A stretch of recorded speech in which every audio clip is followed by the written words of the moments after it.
So I did this lovely recording outside today. It was an overcast day, so it wasn't hot and the sun was not in my face. And it was taking hours to upload. And I was trying to understand why. It's like, why is it taking so long? So I guess I'm going to sit in my room and record it. And then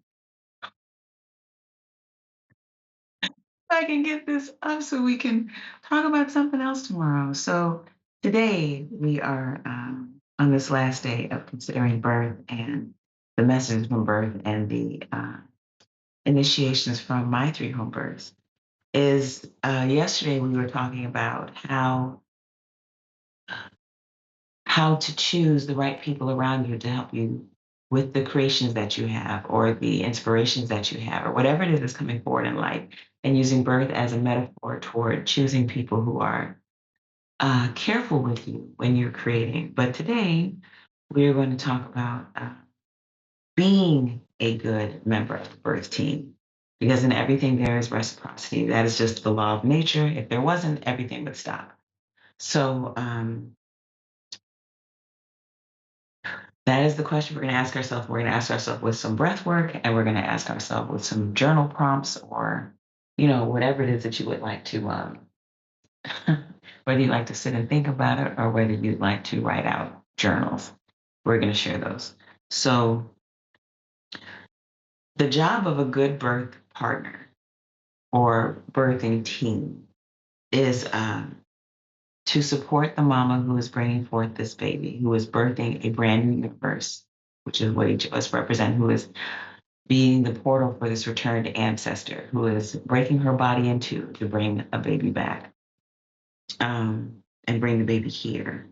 The job of that birth team is to move in intuition and not intrusion.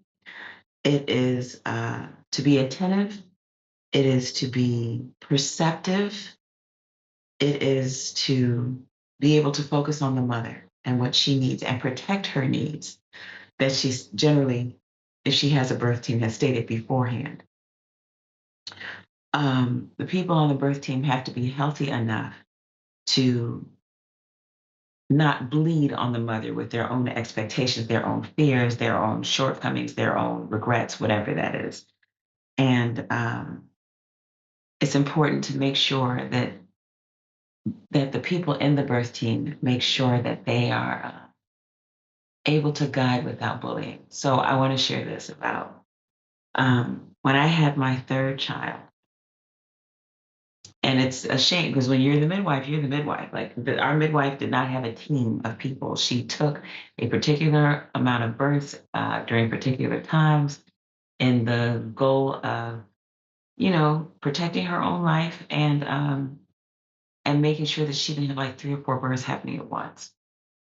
However, when my youngest was coming, my midwife's grandbaby was coming, and it was a difficult thing for the family. It was, and she was still able, may not have been my youngest. I think with my youngest, there was another birth actually happening at the same time. But with my second child, um, the midwife had some things that were happening in her family. And she still gave her attention to me. She could have rushed me through it. She could have said, I need to be somewhere else, because rightly so, she could have said that. And she honored the space of me and my child, which is a big thing. And I'm grateful to this day that she did that. Um, some people can't do that. And that speaks to her commitment to what she does, and who she is. Uh, so we're going to do the Kabbalabhati breath. We're going to bring in a type of fire breath. The Kabbalabhati is recognizing that the nasal passages are up here. It's called the skull cleansing breath. So the goal is to bring clarity of thought. It is to oxygenate the body, clarity of the mind, to energize, all of those things. So we're going to do a full diaphragm breath. So I'm going to fill up the belly here. So it should be a little round. We're not doing small, sexy breaths. We want round bellies. So we're going to inhale here. And as you exhale, you're going to squeeze that diaphragm. And your exhaling will be followed by passive inhaling. And we're going to do 2 rounds of 1 minute. Okay. So inhale, exhale.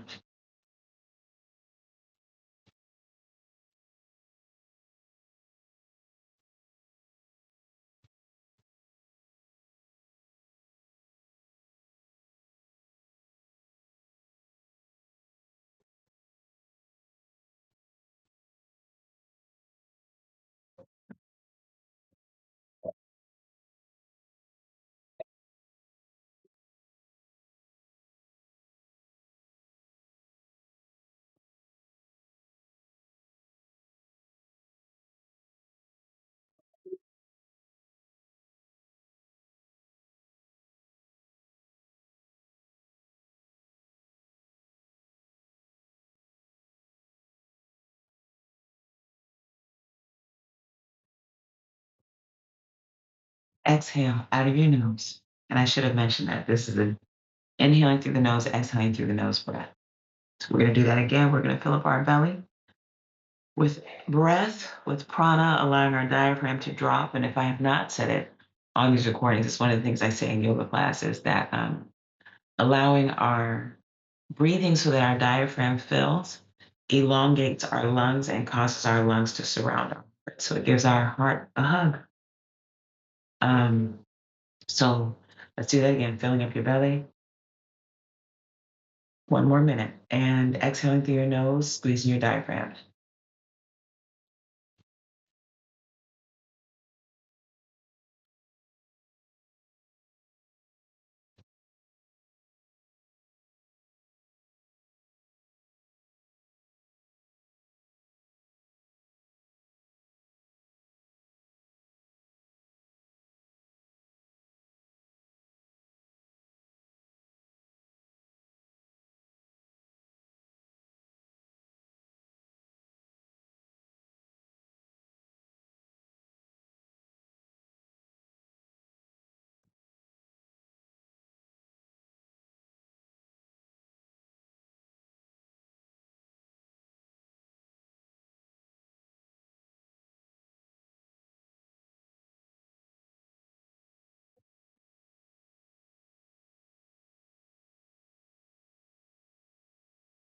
Exhaling out of your nose. Okay. So I'm going to read the questions twice. I won't hold as much time in between as I did yesterday, giving you a chance to write them down or repeat them to yourself and think about it. You can always pause the video. You can always come back to the video. So I am going to ask these so that we are asking it of ourselves. We are thinking about reciprocity. You've heard statements like, I became the elder that I needed.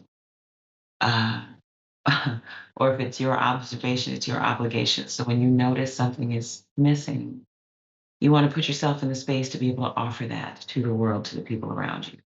So, okay. First question. Is someone around me approaching a transition in life?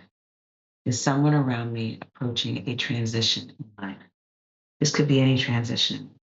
Um, Birthing a new them, creating some art, moving from one stage of their life to another, giving birth, getting married, getting divorced, heading off to college, going to kindergarten. There's so many things. There's someone in my life approaching a transition.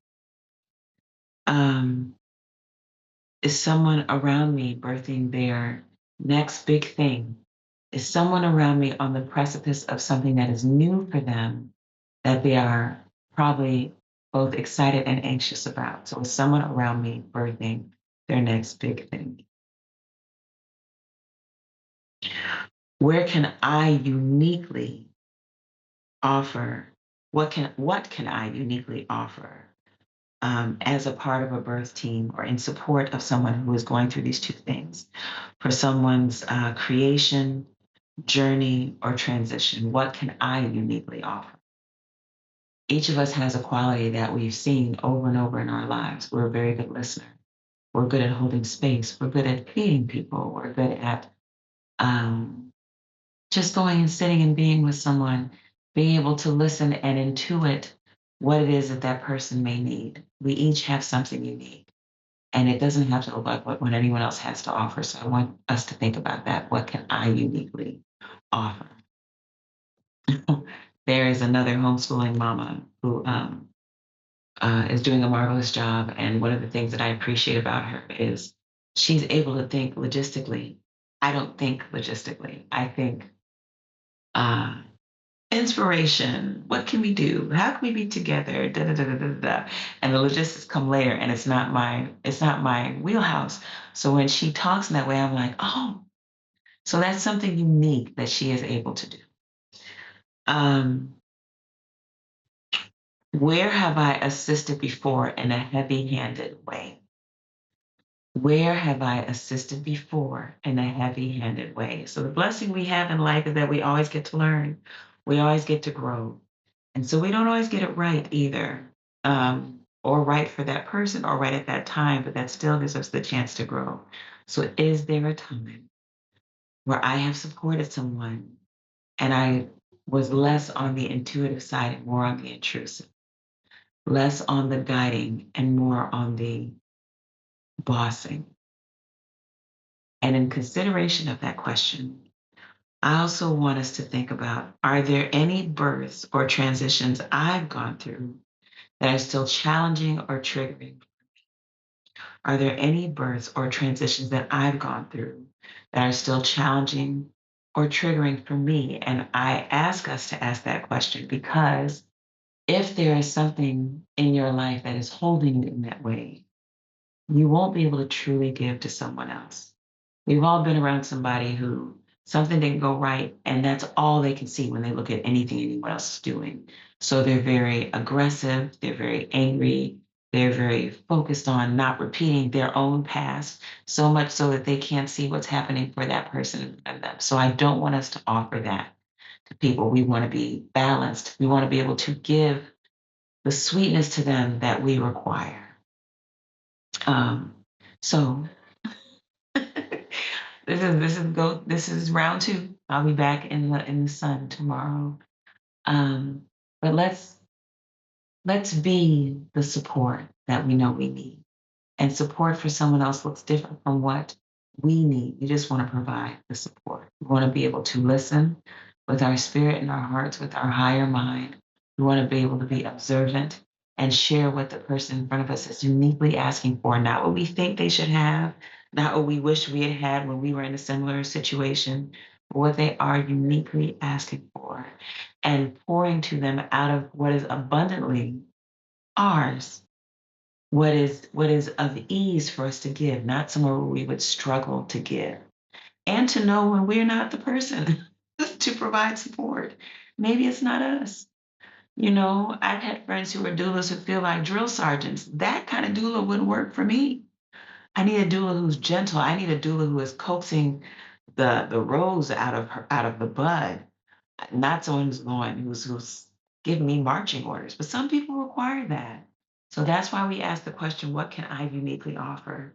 And also knowing what is not something I would offer.